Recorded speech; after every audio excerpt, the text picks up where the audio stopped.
simbolo ng kapangyarihan.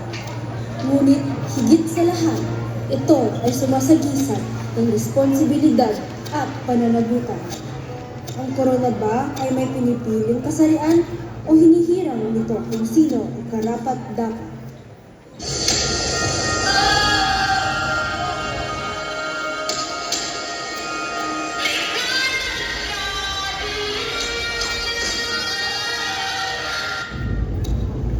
Ako si Maria Blanca at babaguhin ko ang mukha ng Reyna de los Cristales.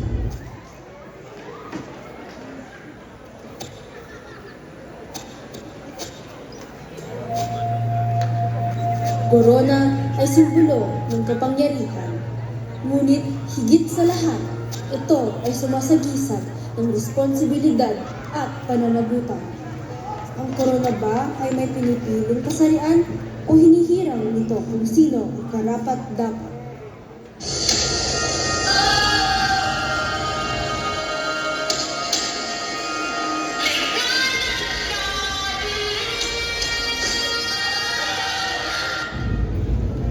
Ako si Maria Blanca at babaguhin ko ang mukha ng Reyna de los Cristales.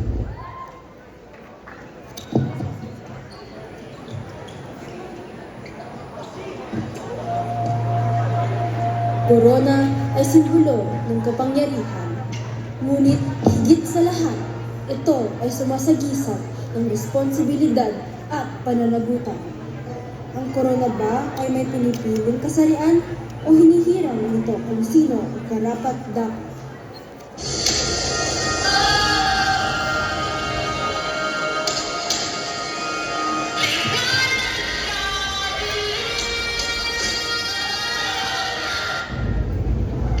Ako si Maria Blanca at babaguhin ko ang mukha ng Reyna de los Cristales.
Noong unang panahon, si Haring Fernando ng Barbania ay may malubhang karamdaman. Ang mahiwagang tinig lamang ng ibong Adarna ang lunas sa kanyang sakit. Agpuan ni Don Juan ang ibong Adarna, ngunit dahil sa inggit ay pinagtaksilan siya ng dalawa niyang kapatid na si Don Diego at Don Pedro.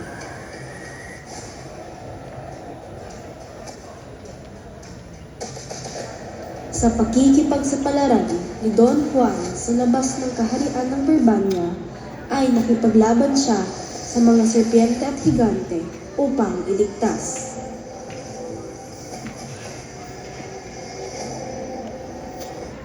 Ang dalawang prinsesang, si Doña Leonora at Doña Juana,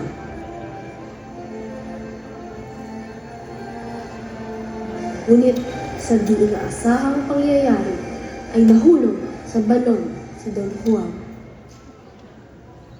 At doon niya nakilala ang ermitano na siyang nagligtas sa kanya. Si Don Juan ay napadpad sa kaharian ng Reino de los Cristales, kung saan niya nakilala ang prinsesang si Maria Blanca na anak ni Haring Salerno.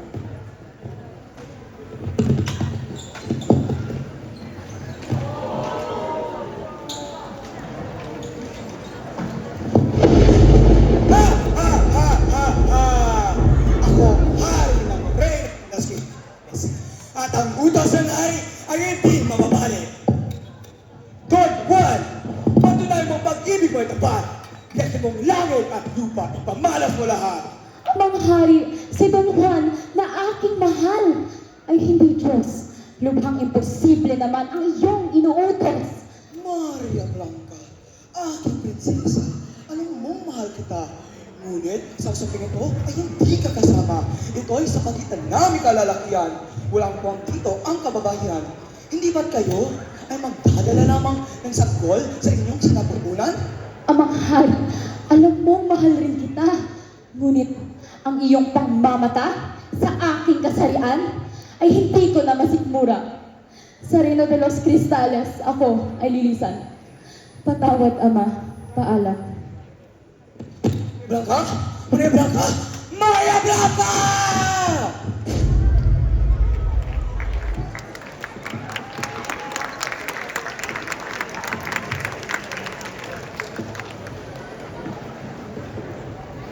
Ang eremitanyo ay tawagin.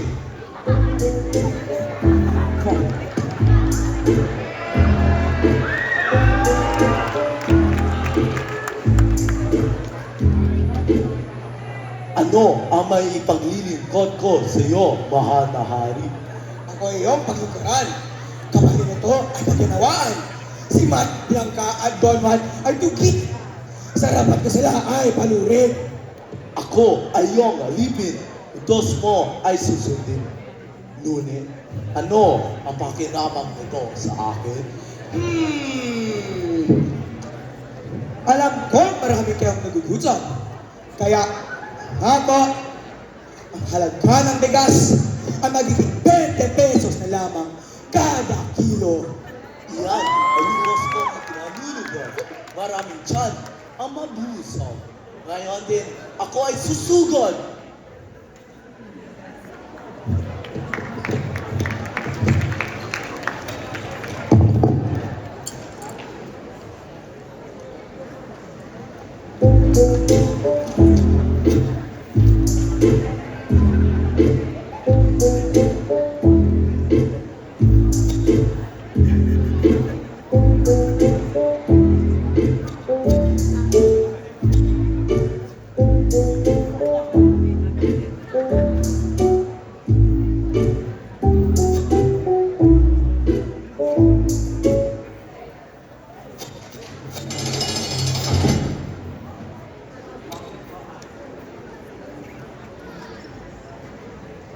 Bakit ba ang kanilang katuan ay mabigat? 20 pesos na bigas ay hindi sapat na suklian ang hirap na aking dinadanas. Hashtag pagsisikap.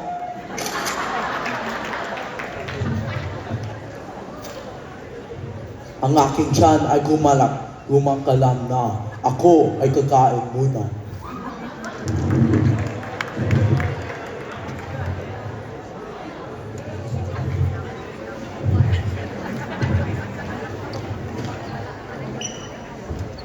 Haring Salermo, akong pangako ay napapago at aga ng bigas ay napakataas. Ang iyong paglingkod ay nawawala na ng lakas. Hangal! Mga hangal kung nasa sagupan! Kahit kailan ay hindi kayo natututo! Kayo ay likas na uto-uto! Ha! Ha! Ha! Ha! Ha! Ang bigas ay hindi. Bagkus dito galing ang aking salapi! Ha! Ha! Ha! Ha! Ha! Ha! Sinungaling sa kamungaling, tigilan mo na ang pang-aabuso sa iyong kapangyarihan. Maawa ka sa iyong nasasakupan. Ang inyong kamangmangan ay hindi po kasalanan. Pagturusan nyo ay sarili nyo kagagawan. Ngayon, sa Reino de los Cristales, akong pinakamakapangyarihan. Ulit si Don Juan kung ayaw niyong maparusahan.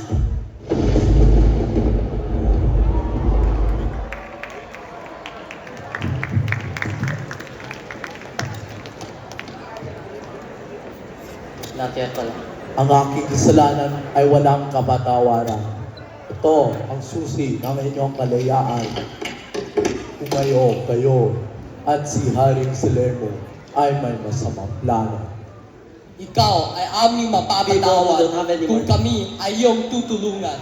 Ipabatid mo sa hari ng Berbanya na kailangan ko ang tulong nila.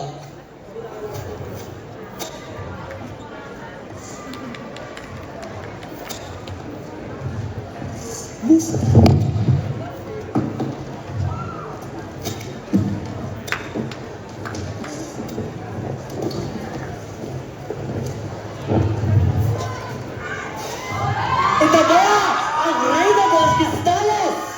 Napakaganda! Nababawat ang ginto ang palasyo nila. Ngunit sa akin ay isang palaisipan kung bakit ang labas ng palasyo ay kabaliktaran. Milyong-milyong mamamayan ang mga dukha, mga pulubi sa kalye ay naglibana. Hindi hamak na mas mainam sa Berbanya, ang mga tren ay sagana at gumagana. Ang kalsada ay di lubak, ang biyahe ay bandayan. Tama ka, Doña Leonora. Don Diego, masdan mo ang buhok at balat ko. Napakalagkit ng dahil sa trapiko. Doña Juana, ang iyong buhok ay kumikinang na para bang inihabi dito ang sinag ng araw. Ito ay kasing bangon ng sampagitan ng maakit sa aking diwa. Maraming salamat sa pagtugon sa aking panawagan, mga kapatid at kaibigan. Malugod kong ipinakilala sa inyo ang aking sisinta, si Maria Blanca. Gusto ko mang sabihin na maligayang pagdating sa aming kaharian. Ngunit, ikinalulungkot kong nanganganib ang buhay ni Don Juan.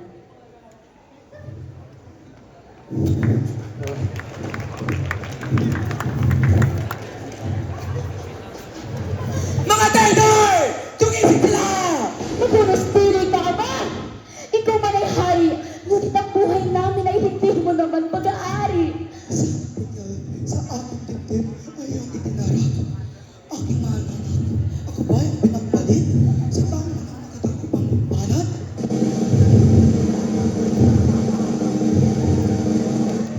Haring Salermo, Haring Fernando, at ang aking may bahay na si Reina Valeriana. Nakakapanghinayang na tayo ay nagtagpo sa ganitong pagkakataon. Ngunit kung ang aking bunso ay yung ipapahamak, hindi maaring ako ay kukurap.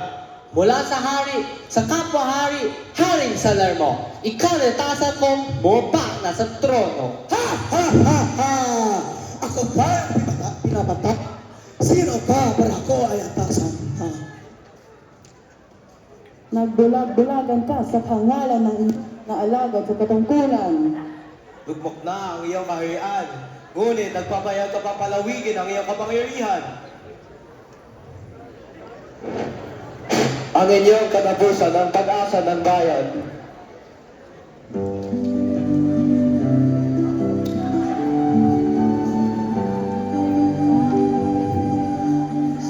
Ano ginagawa niyo?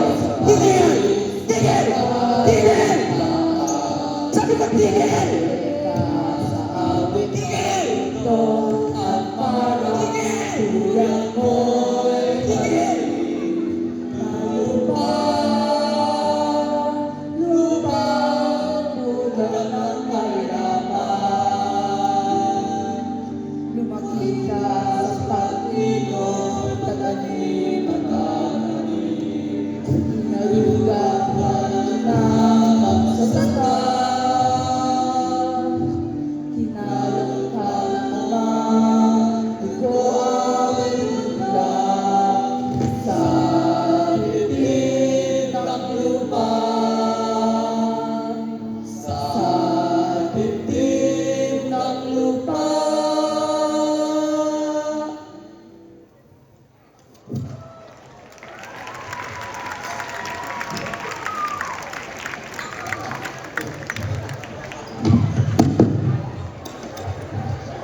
Ako, si Maria Blanca, at babaguhin ko ang mukha ng Reyno de los Cristales.